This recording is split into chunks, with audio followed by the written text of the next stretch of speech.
Next up, we have One Winged Angel from the Final Fantasy VII OST.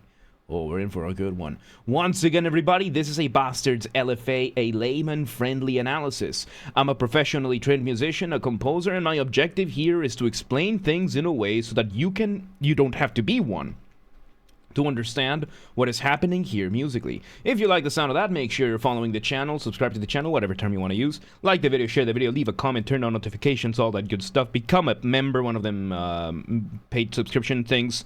Give me money. Do not put your economic well-being at risk for that. But yeah, do it. 2 disclaimers. 1, this is my first time hearing this track in full, or at least listening to it, so I will be pausing a lot.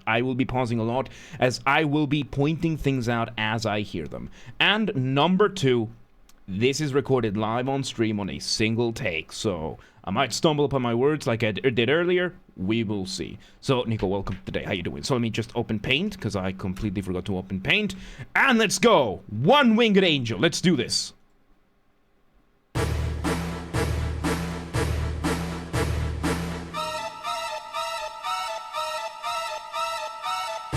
Okay, so this is the original version. This is the very, very original version. There have been newer versions, but this is the one from the original 1997. Because we just played through Final Fantasy VII in this channel recently. So, we start with percussion and trumpet. Basically, not trumpet, it was more like trombones, giving us the beat, right? Like bum, bum, bum, bum, doing what is called staccato. So, staccato is, so technically not the first time I've heard this, the first time I'm listening to it in detail, though.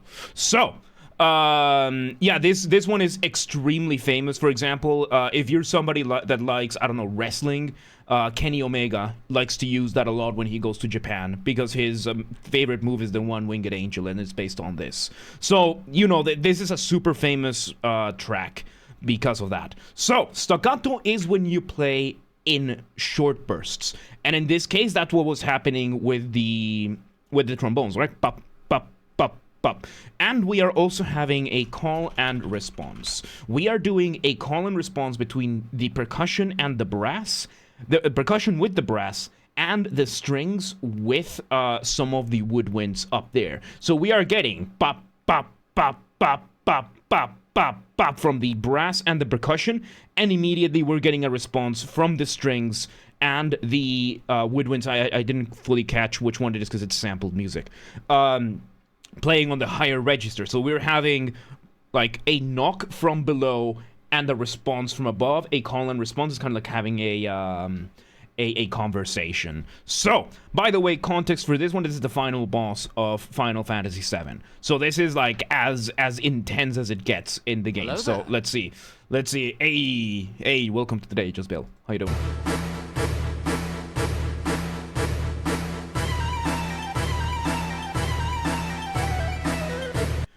Okay, now we had a flute doing some glissandos. Is it glissando? It could be a glissando. So a glissando is usually reserved for when you play extremely fast, to the point that it almost sounds like you're sliding through. This is most popular for harps because of how harps are designed, right? So a harp, as you can see, it's this beautiful instrument over here. Spiccato, it could be spiccato as well. Yeah, spiccato is a variation of staccato that is a little bit more stingy. It's very popular with brass, so it could be staccato, it could be spiccato. Those depend largely on how the score is communicated. They can be synonyms, because it's almost the same as doing a staccato and forte. So, yes. You have to wait until the next one, yes, Jisbel. So, you can see the harp here. These are a bunch of strings that you have over here. So if you do a glissando, you just have to hold your finger and move the finger up and down, and that's it. But in flute, it just means you're playing really, really fast. And as you heard, the flute was just going absolutely insane, downwards and downwards. It was just absolutely crazy, right? So, we have that, and we are still having that brass, and we're having, I think it was a harp on the right ear, still giving us a little bit of accompaniment in the back. Let's see where this goes.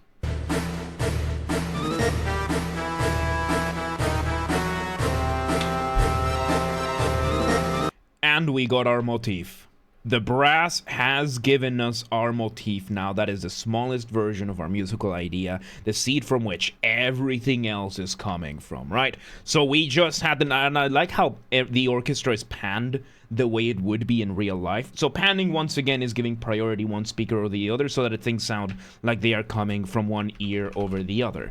Because nowadays we use stereo. Stereo is our standard for speakers in general. Most people will have stereo in whatever devices they use, which means we divide the sound between left ear and right ear. You have yourself here right in the middle, all happy, deformed, bald, therefore evil. So when you're panning, you are just giving a specific track priority over one ear, on one ear over the other.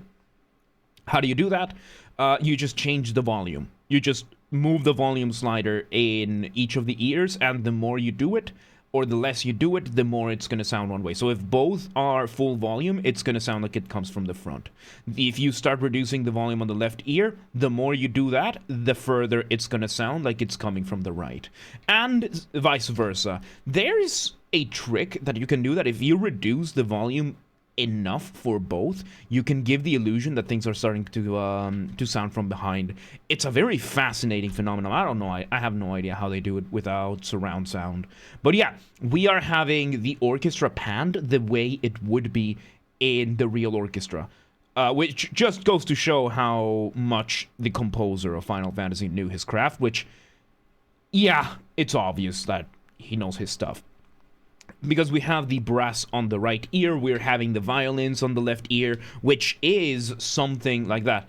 Is there such a thing as a 5.1 headphone? I have a 7.1 headphone. So 5.1, 7.5, that refers to surround sound.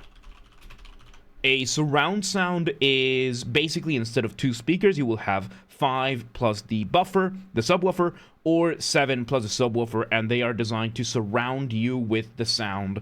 That's a little bit more advanced. That is something that generally is more reserved for movie theaters, because it's a fairly expensive setup to get, and usually it's not going to be too worth it. But yeah, there are headphones. For example, I've had some. Sennheiser makes surround sound headphones. I don't know how accurate it is in surround, but I like it. I liked it, and it really felt like surround. They're not very expensive, and they're wireless. I really like them. I can remind me to show them to you after the video. So yes, let's see where this goes now, because now we have the brass on the right side, we have the violins on the other. Let's see where it goes.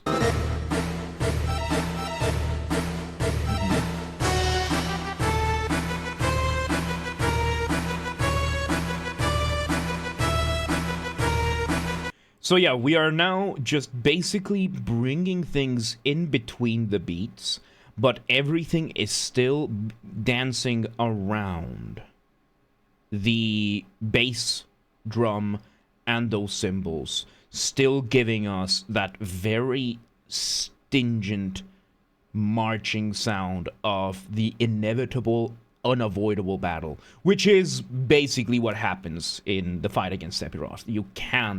You will not be able to avoid this battle, kind of thing. So let's see what it goes. Lucy, welcome today. How you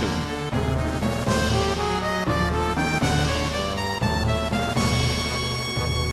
And once again, we're having call and response between all of these. So a lot of this has been variations of that motif that we heard before, that initial melody that we heard from the brass, and we are doing certain tweaks and variations over there, doing call and response, that kind of thing. So let's see.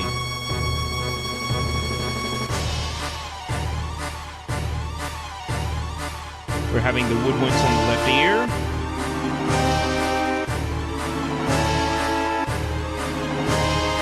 So yeah, now what we're having is accents.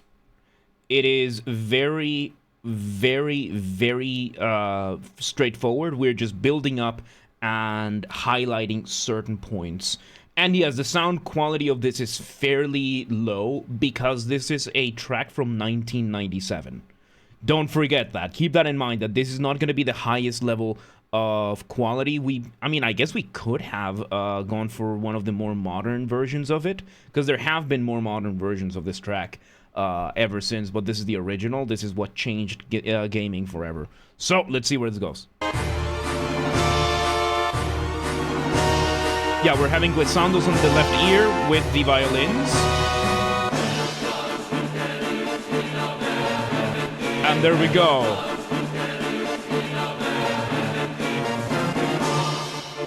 Okay, so now we've introduced the chorus. Basically just talking about Sephiroth, the one-winged angel, the eternal one, the one that is bringing doom for everything. I don't know the lyrics. I'm not analyzing the lyrics, but basically that is what has given us the break from that marching sound. They are still keeping a similar rhythm to them, but now we've gone for it. We've gone completely for it. There's an actual pause when they say Sephiroth to let you just take a moment and absorb everything that's happened. This is the final boss of Final Fantasy VII after however many dozens of hours of gameplay and adventures that you're doing throughout the game. So this is like, it's trying to make sure that you understand this is a big deal. You are finally facing off against Sephiroth. So they are basically bringing that. That's why there's so much trumpet, there's so much trombone, because those brass instruments are very much done for the bombastic, the loud, the militaristic, the fight, the inevitable fight. So let's see where it goes. We accelerate the rhythm a little bit more as well.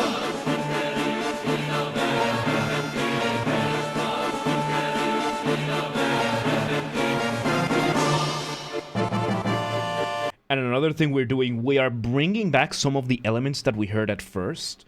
Now that the rhythm has sped up a little bit, we are speeding up those as well. But we are still doing those call and responses similar to what we were doing before. And we are having those breaks whenever Sephiroth... And that is something that happens a lot throughout the game. Whenever Sephiroth comes into action or comes to the screen, everything else stops. He is the focal point of the game. Whenever he's present, everything else stops. So whenever we hear Sephiroth, everything else stops, because that's just the impact the character has. So it's a pretty neat way of woven in story into the music. Let's see where it goes.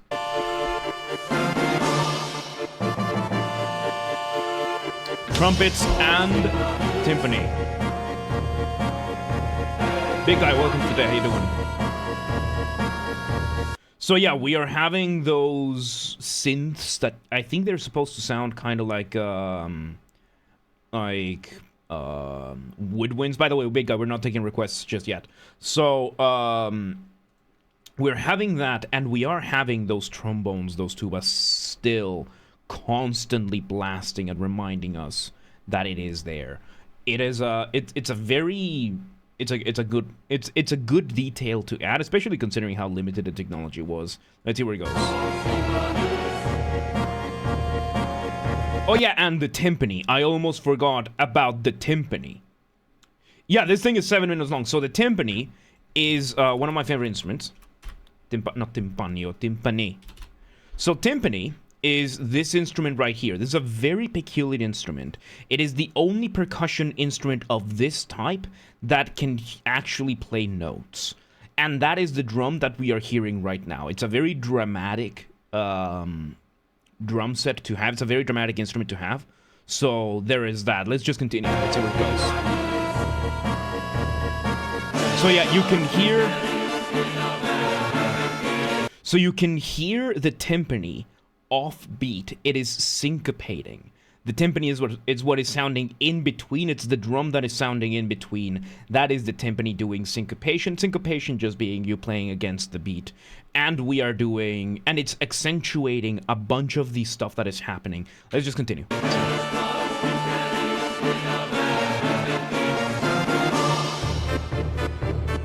Now the timpani is getting... No, it's bass drum with timpani getting more focus.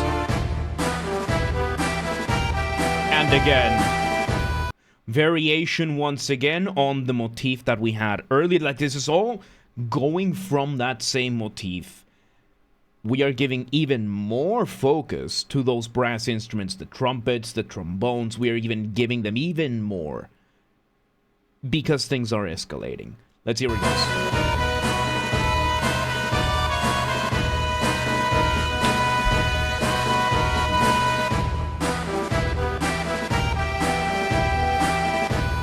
Another thing that has changed is the rhythm.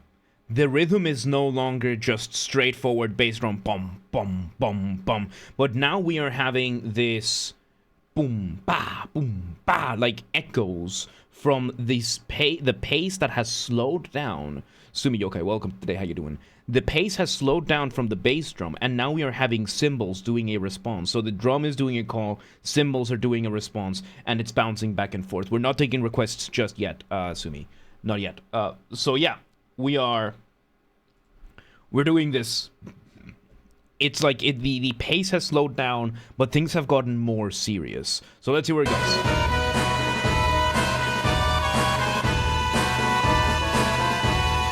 More variations in the motif.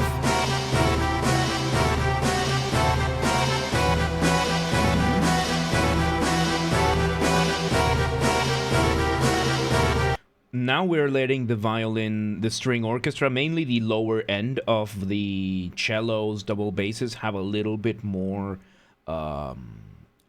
presence. Authors, welcome today. How you doing? A little bit more presence now. Things are lifting up a little bit more. They're going a little bit higher. We are still raising a lot more of that tension. Let's see where it goes.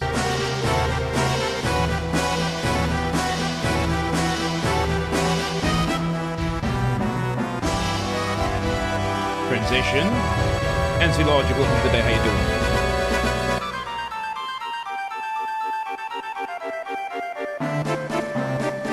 Okay, so we took a complete 180. We're not taking song requests just yet, by the way. I'll explain afterwards. So, we take a complete 180. Now we go towards that theme a little bit more towards the party, because it's a smaller scale. We're using those flutes. We've heard a lot of these sounds throughout the game at this point. When the party is active. So it is giving us that sense of, oh yeah, the party is also here. You have these three bozos who are facing God, kind of thing. So, there you go. I'm doing fantastic. Let's see how it goes. So yeah, this is kind of to...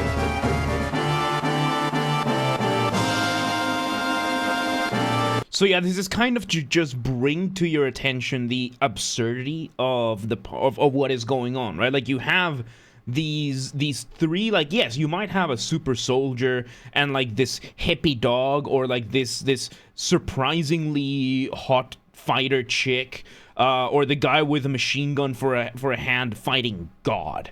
So that bit moment was kind of like a relief kind of thing. So let me see. Welcome today. How you doing? Thank you for the follow on Twitch. Welcome to the mosh pit. So yeah, let's see.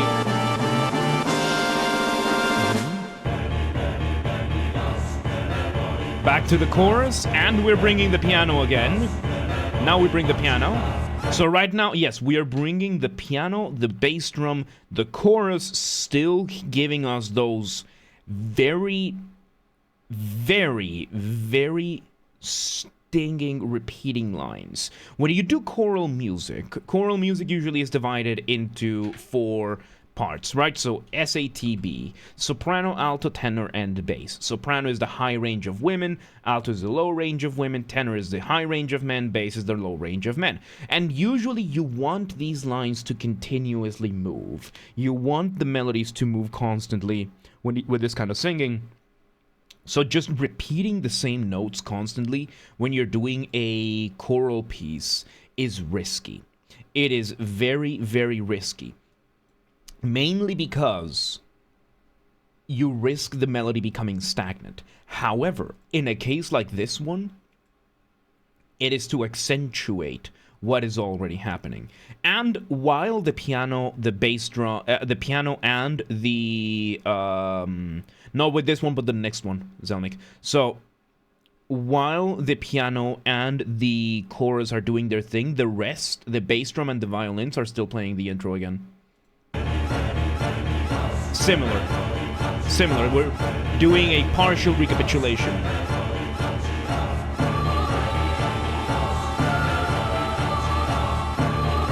Now the women are coming in, those higher voices.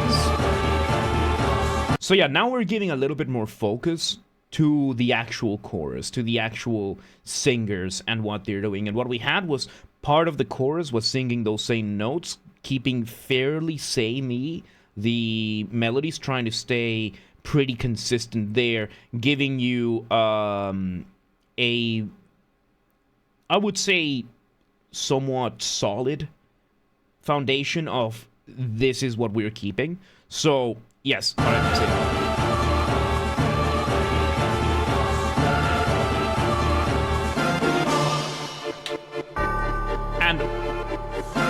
And again, the whole concept of orchestration, instrumentation, picking the right instruments for the right choice, for the right sound and the right psychological response. Bells like those, always very much associated with church, but more in the sense of it's either going to be something extremely positive like weddings or extremely negative like funerals. And in this case, it's the final boss fight. It's death incarnate. So it also has that going on for it. And once again, every time the chorus says Sephiroth, everything stops. Because that is exactly what happens throughout the game. Whenever Sephiroth shows up, everything stops. Let's see where it goes. Let me refill my water bottle. So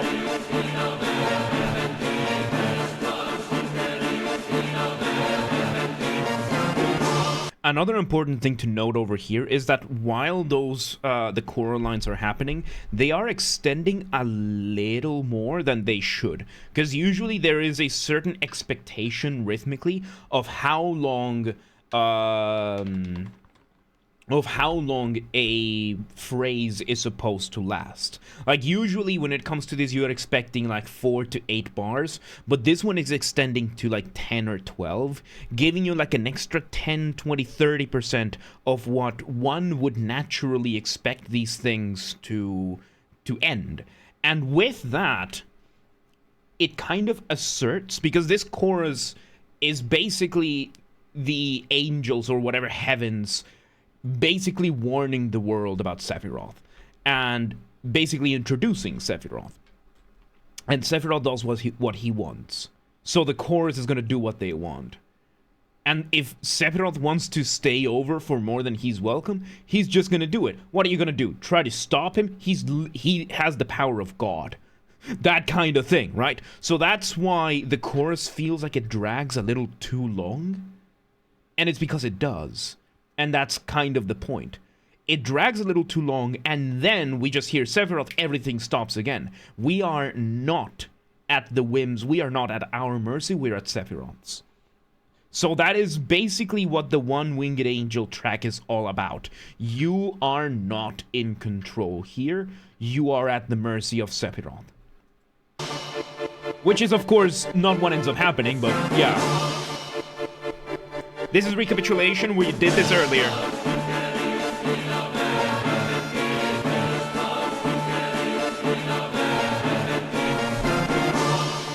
So yeah, you can see that, right? Like it drags a little too much.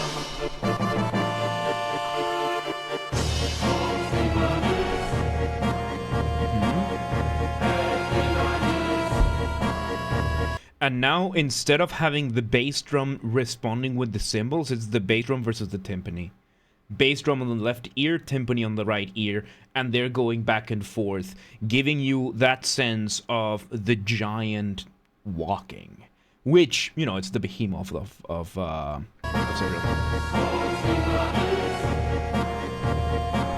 Yeah, we spent 30 minutes on other tracks as well, yeah.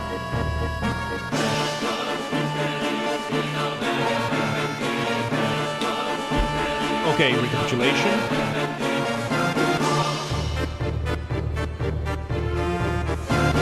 We do a partial recapitulation here, bringing back when we had that call and response between the brass and the bass drum.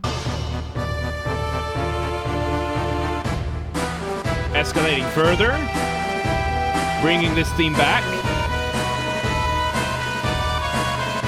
First time we heard this, it was very small. It was small. It was small in scale because it was more the party and the absurdity, right? Because it sounded very, very absurd, like the flute and whatever other synths we're using here. And, you know, in the game, you are a party of 3, and you are facing the one-winged angel, the guy who has the power of God. Now we are doing a variation on that with a little bit more going on, as if they've stepped up their game and they're actually stepping up to the challenge, and they might actually have a chance to succeed.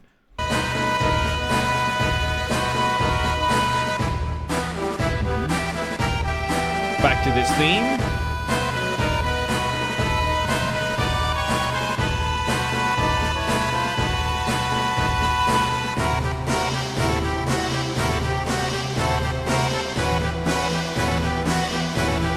Yeah, we heard this one before, and it's pretty much a 1-to-1 repeat. We call this a recapitulation. Yep. So we're having kind of a break over here, giving us some stuff.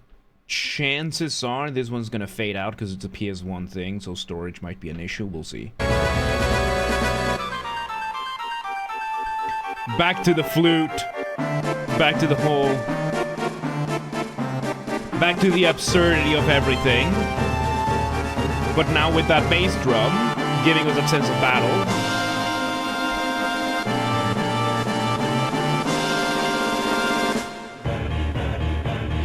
Back to this part as well. Lower end of the vocals, piano and bass drum, giving us super... Yeah, this is supernova time, yeah.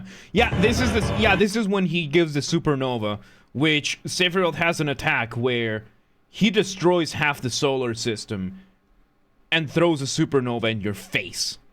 So yeah, that's what just happened right now, the absurdity of that. Let's see where this goes. So yeah, this is pure recapitulation of what we had earlier.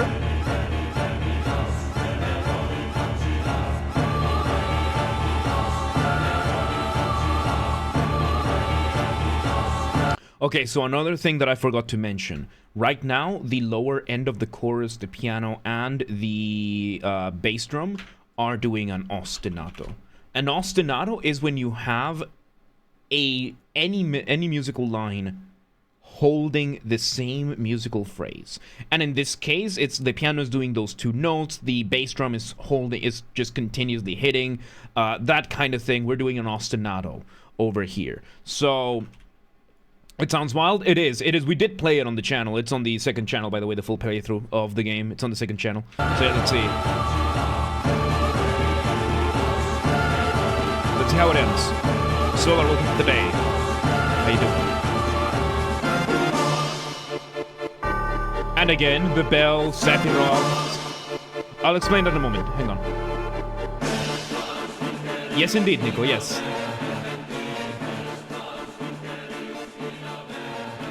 And there you go. Then it fades out over here because in the game itself, it just continues repeating and repeating until you actually win. So over here is... This is one of the few examples of fade-outs being acceptable, or understandable at least. Because fade-out here, the fade-out does not happen in the game itself. The game itself does not have an ending, even though you could literally just end it with Sephiroth and that's it, right? So... yeah, there you go, and that is that. That is One Winged Angel from the Final Fantasy VII OST. Technically, this one is doing refresh. Nico, refresh. This one has a fade out here because it just repeats infinitely in the game until either Sephiroth ends you or you end Sephiroth, until you either win or lose the fight, right? So there you go. That was One Winged Angel from the Final Fantasy VII OST, from the original OST from 1997. Once again, everybody, this has been a Basterd's LFA layman-friendly analysis. I'm a professionally trained musician, a composer, and my objective here has been to explain things in a way so that you don't have to be one to understand what's happened here musically. If you want, if you're watching this on the video archive thing, thank you for watching. Make sure you subscribe to the channel, like the video, share the video, leave a comment, turn on notifications, become a member, paid subscription, give me money. Do not risk your economic well-being for that, though. And of course, if you want to listen to this in full without me interrupting every 3 seconds, I'll be linking it in the description. If you want to request a song and you're not on the live stream, go to the Discord channel, go to the LFA requests, follow the instructions on the pinned message. And if you want to catch these streams live when they happen, we aim for Monday through Friday, 6 p.m. Central European Time. If you want to know what time that is in your local time zone, go to either the Discord or the Twitch linked down below, and go to the stream schedule channel / tab. It will show the streams on your local time zone. And of course, we did play Final Fantasy VII on our on stream, but the videos go up to the gaming channel. Games are Basterd, same username, just swap the J for a G, and that's it. We have the full playthrough of this game. Incredible game, by the way. I had never played it before. I did here. Really, really good stuff. And yeah. That's that. Thank you for watching. That's this one. One winged angel from Final Fantasy VII. Really good. Great stuff. But yeah, let's